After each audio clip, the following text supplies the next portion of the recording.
Where are your sisters? I can't find them. Anna? Joy? I checked the entire house. They're not here. Hello, everybody. Welcome to What the Flick. Alonso Duralde, Christy, Lemire, Ben Mankiewicz. I was in Europe all week. So boring. Yeah, well, that never really happens. Anyway, so I didn't see Prisoners, but they did, and Ben's going to tell you about it. Prisoners is like the best CSI cast ever. Prisoners is the story of the abduction of two really young girls. Do we know how old they are? Like They're, 6? Yeah, I was going to say they're like 5 or 6, of one each from close family friends, Terrence Howard and Viola Davis, and then also Hugh Jackman and his wife Maria Bello. And they get abducted, and it's about the search for those kids and the difficulty that the police have in identifying a suspect, and then mostly Hugh Jackman's determination to seek vengeance, maybe even from the wrong person. Yeah, there was this RV and they were playing on it. We thought there was someone inside. You wait here. Let me go. I couldn't find them. I'm gonna find your daughters. Caller reported an RV was parked at a rest stop off Route 46. Show me your hands! Where are they? What do you got? We didn't find anything. This thing's clean. Well, he has the IQ of a 10-year-old. There's no way he could abduct 2 girls and then make them disappear. Maybe he wasn't on his own. We're considering all possibilities. I don't think you are considering all possibilities. Just let me do my job.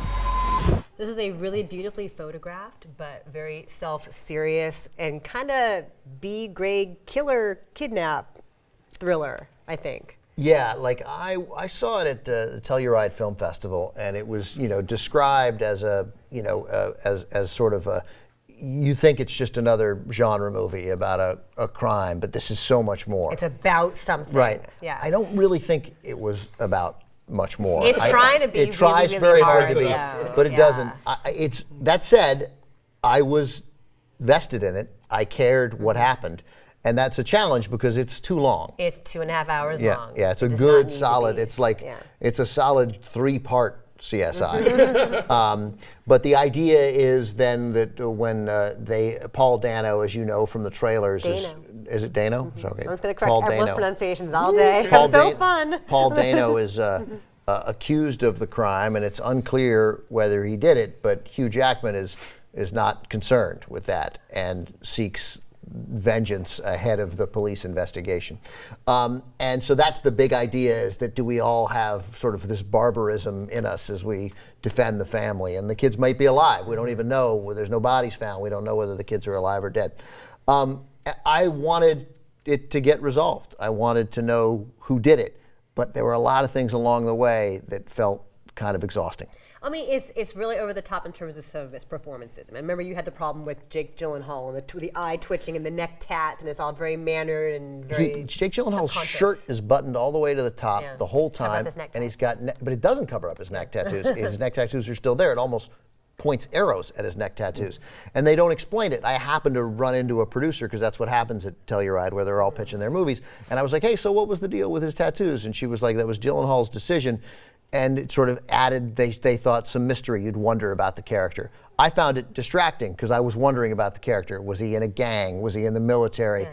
And I didn't get it. And I don't know anyone who buttons their shirt up that high, wear a tie. I think he's meant to be like a former reformed gang member. There's some reference to him being in a Christian boys' home. But like the whole big theme of this, right? You say that it's about barbarism, but I think given the title, I think it's trying to suggest we're all prisoners of something. Like Hugh Jackman is really a perfectionist about the stuff in his basement. He listens to Christian music and he prays all the time. And he's preparing for the apocalypse. end times, but not in a crazy religious way, but in a sort of, there could be some giant disaster and I want my family to be safe way. Right. He's kind of about protecting his family. But he is very constrained in the way he lives his life, and then this event forces him to toss all that out the window, and Maria Bello is all drugged up and crying all the time, and the neighbors whose other daughter has been abducted, they sort of wring their hands and don't know how to do anything. And they want to do it the right way, let the police investigate. Right. And then one person actually does become a prisoner.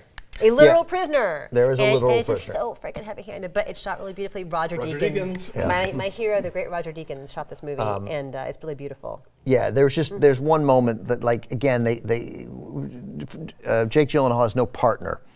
in the movie. He's the only cop in all of Conyers, and Pennsylvania. there's one moment where at the vigil for the girls, he thinks he may uncover the suspect. It may be the suspect. We certainly won't give that away. And he thinks he spots him, and there is a chase. And like, you're chasing a guy, the girls might be alive, we don't know at this point. You're chasing a guy who might be the suspect. It's a thing that like bad TV from the 1970s does. Call for help. Like 2 little 5-year-old girls are missing and could be in danger. Nope, and he's so the the only one. moment that they set out on his foot chase through the dark, where he doesn't think, I'm going to get the giant force of the state police and the National Guard who would turn out to try and catch this guy. I lost him. Oh, well, I guess the girls will die. I hate that. But I mean, it takes you out of it. There's not a cop in the world who wouldn't know what to do in that situation. And that's true with the climactic mad dash at the end. Also true, He does not have to be driving at that moment and chooses to, with blood in his eyes and this rain-soaked highway. But the movie might be an hour shorter if they didn't do that. Right, so Denis Villeneuve, maybe? I believe so, yeah. I think he does it. And I think he directed a really good movie. He made it look great. There are ways to get those scenes that you want in there without breaking 100 rules that I think will take enough viewers out of the intensity which you managed to successfully build up. It is very suspenseful. He also directed the Oscar-nominated foreign language film Incendie, which was also very suspenseful and very There's intimate. suspense here. It It's is. worth it. You don't know where it's going. It's You not don't. perfect, but it's certainly worth. I think it's worth seeing. I would give it it screams 7 to me. That's too high I'm for you. gonna say like a 5.5, and a lot of that is like it's way too overlong and way too self-serious, but it looks great. Yeah, I mean, I cared, and making me care for 2.5 hours is worth something. Okay. That's 6.3. That actually sounds about right.